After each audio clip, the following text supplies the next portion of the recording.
Here's some examples of just different stakeholder group interests. Now, these are generic, so don't hold these as gospel, but these are ones that you're really going to hit over and over again. As we've worked with about 95 different organizations in 23 different industries, more and more these are the issues that are popping up with these different stakeholder groups. Your shareholders, they obviously care about the return on investment and long-term growth. Employees, they're obviously worried about pay and job security, but also good working conditions, and do they have a sense of purpose in their work? Your customers, depending on what you deliver, whether you're a premium customer or a low-end producer, or maybe you have a good or service, they're obviously going to care about price, performance, but what are some other things that they want to be looking at? Maybe is it cutting-edge innovation? Is it excellent customer service? Suppliers, they may be looking for, a great contract, but they may also be looking for a long-term relationship. They might be looking for somebody who's not going to squeeze them to every last dime. And the community, every community for every organization is going to be different in how it's defined. So is it the immediate community around your office or factory? Is it wherever your product or service is having the biggest impact in that community? Are you talking about communities overseas from your supply chain? So as you look at this, these are different stakeholder group interests on the macro scale that you need to be thinking about. Okay, now that you've identified who your stakeholders are, you figure out what the issues are, the level of engagement, what they're interested in, what's the method for engaging it? You want to determine your methodology for reaching them, because not every stakeholder you can reach in the same way. If you've got 100,000 customers, you can't do one-on-ones with everyone. You can't do focus groups with everyone. If you've got 10 key customers, then maybe you want to spend a little bit more time than just doing an anonymous survey monkey or sending them a questionnaire. It's important that you match the stakeholder methodology to the way that your stakeholders want to be talked to. So, and also on the size, because there's going to be a risk reward here. The more effort you put in, the more knowledge you're going to find out. But also it's going to cost more, and it's going to require a lot more time and energy. So there's really a couple different ways you can go about it. These next two slides really talk about different types of stakeholder engagement and the pros and cons. Now, obviously a survey, you can have a large reach, it can be very inexpensive, but you don't have that face-to-face interaction. It's hard to understand context, and it's really a one-way conversation. Focus groups are amazing ways of truly not only getting your message out, but finding out from your stakeholders, what do they really care about? And if they say water is an issue, are they really meaning, is it your use of water? Are they worried about global water supplies and your impact that your company or business is having? Are they talking about bottled water? Are they talking about wastewater? So you got to understand what is it that they're really doing. So there's a real pro of having that focus group and talking with people. But the con is, of course, it costs more. It takes a lot of time, a lot of energy. And, you obviously can't get out and reach every single person that you want to. Summits have been extremely effective, especially if you're a manufacturer. The outdoor industry, a number of our clients have done this where, they're trying to explain their social and environmental issues with some of their manufacturers and producers, overseas, whether it's in Southeast Asia or elsewhere.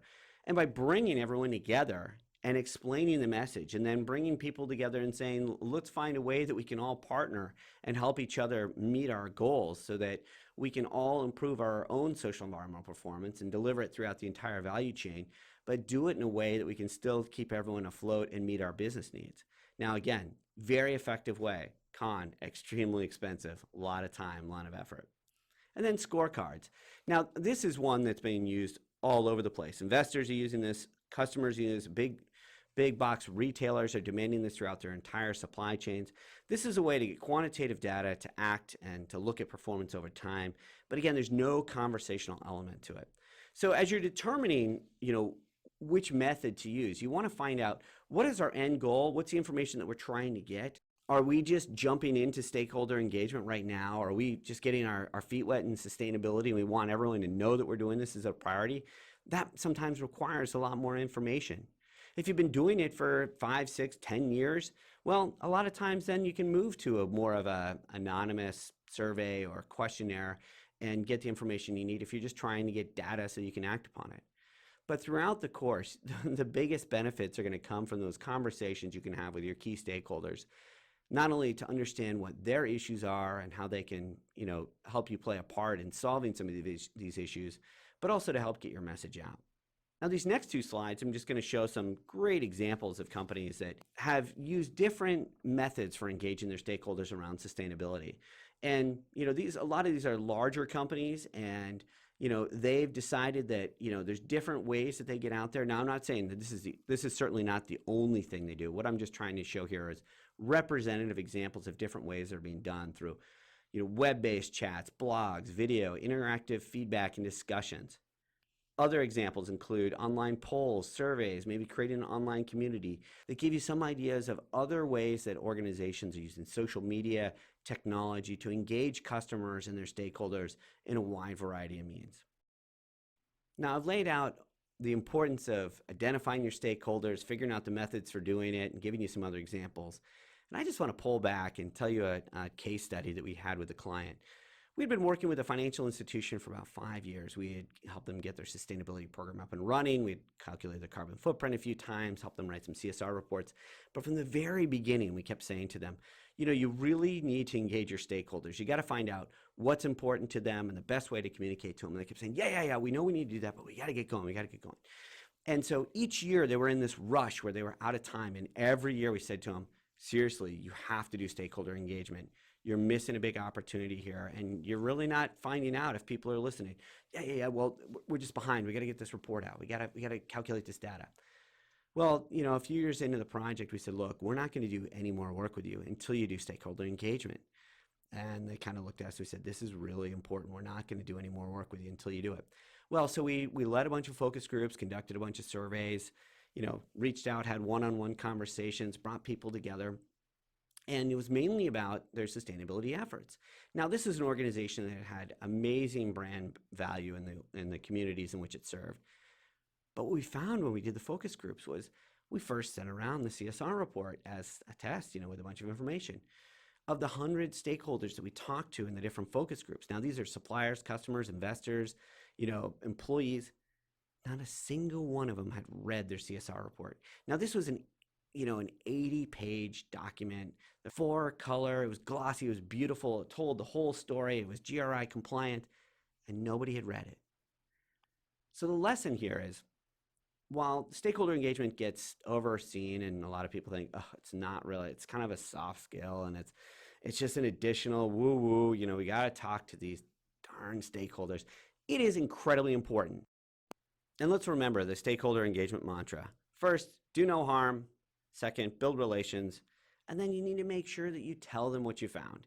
If you do a stakeholder engagement, if you do a focus group, if you do a survey and people give you information, they want to know what you did with it. There's nothing more demotivating to an employee or to a customer who says, I got a great idea and I submitted it and I told them about it and then I never heard back. So it's important that, you don't have to implement every idea. Certainly you can't, no one can. But if you can let people know, a lot of organizations, when they get hit by NGOs or different environmental groups that are attacking them, rather than just ignoring them, when they actually engage them, tell their story and say, look, we're working on this. Some of these issues we can address right away. Some of these issues take a lot of time and energy and cost. So we have a 3-year or a 5-year plan for doing this. And you find that people are a lot more forgiving than you think.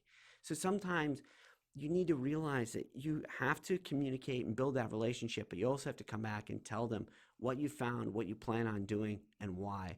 And equally as important, you need to let them know what you're not going to do and why.